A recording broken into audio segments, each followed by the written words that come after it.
Los CryptoCuban Social Club, que es el nombre que pensamos para el proyecto, obviamente surge por el criptoarte, por los NFT. Yo entré cerca de febrero o marzo y descubrí una oportunidad y un universo interesantísimo para Cuba. Lo entendí al momento cuando comprendí los códigos de cómo funciona esta revolución que está ocurriendo en el mundo de las artes, porque la primera vez que se reconoce el arte digital como un arte coleccionable, como un arte digno de estar en casas de subasta como el Sotheby's o Christie's, que son casas de subasta de cientos de años de historia. Me metí mucho en el mundo de los NFTs, comprendí códigos que no conocías, como por ejemplo qué es un coleccionable, son cosas que no están dentro de la cultura nuestra. Todos los coleccionables son generados por artistas gráficos y autogenerados por computadora. Cogí eso, cogí un poco el éxito que empezó a levantar la fotografía y cuando vi un poco esos conceptos que son, vamos a decir, revolucionarios dentro del mundo del arte digital, dije, ¿por qué no hacer un coleccionable con personas reales? Cuando empezamos a escoger los atributos, escogimos vestido tradicional, yarey, y nos encantaba porque era la tradición cubana, ¿no? Pero queríamos también tener la Cuba de ahora, y fue cuando se nos ocurrió unir también a los nuevos emprendedores que son el corazón de la actualidad.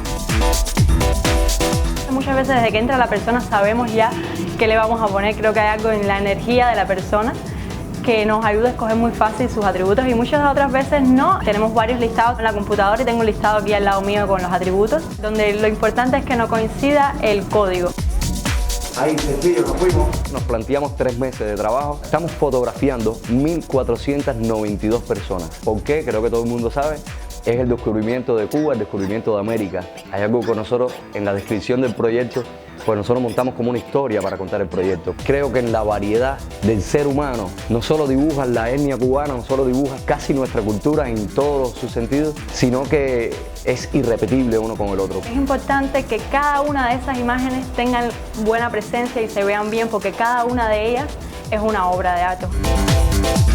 Me pareció fascinante, algo distinto, algo novedoso. ¿Por qué no apoyar a los jóvenes artistas y entrar a este mundo desconocido para mí y para lo que es Cuba? Me parece un proyecto genial que da la posibilidad de visualizar rostros que a veces no son visibles. Me convocó una amistad que me dijo que iba a pasar una bonita experiencia aquí en este momento, donde iba a compartir con fotógrafos experimentados, los cuales iban a quitar un miedo ante la cámara.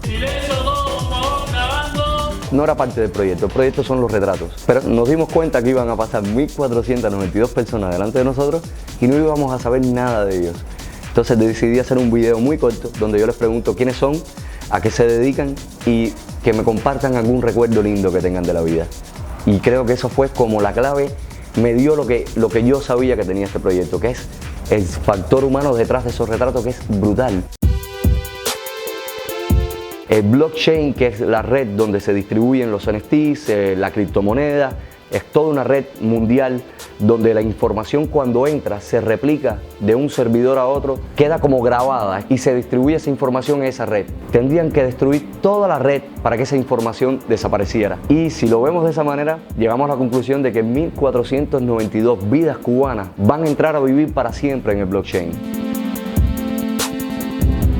En el mundo del NFT, la comunidad es algo importante. Nosotros tenemos pensado eventos donde puedan conversar entre ellos. Tenemos pensados conciertos. De lo que más sueño con el futuro de los CryptoCuban es con una gran exposición, con un evento muy bonito con todos los CryptoCuban y los coleccionistas.